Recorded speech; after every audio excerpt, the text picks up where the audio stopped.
Because F.E.A.R 3 is being developed in Chicago, I want to show you why this is the perfect city for developing the game.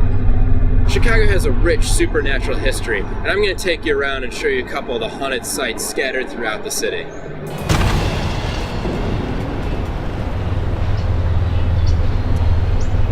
In the mid-1990s, a brutal murder happened right here in this alley. A person screamed for help for 5 minutes before succumbing to their injuries. No one called the police. 5 months later, the only witness to the crime, who could have seen it through that window there, committed suicide.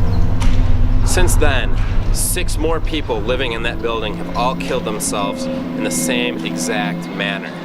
Everyone in the area believes it is the ghost of the victim getting revenge for those who didn't call for help.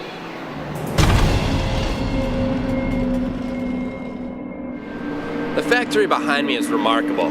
It has an accident rate 5 times higher than the national average ever since it has opened.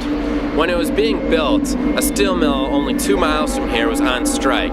At the time, things were pretty desperate and a lot of people were willing to be scabs. The union was not happy about this and they needed a place to make the bodies disappear. It just so happened they were filling the foundation in with cement. Ever since, there has not been a worker who's moved through the factory that hasn't felt phantom limbs pushing or guiding them towards danger. The house behind me was turned into apartments a couple years ago. No tenant has stayed in it for more than 3 months. Before that, it was in foreclosure. Its history prevented people from wanting to move in. In 1962, a woman took her 4 children upstairs. They would never return. She led them into the bathroom, where the tub was filled. One by one, she held them under the surface until they died. Nowadays, tenants can hear them crying and choking in the night.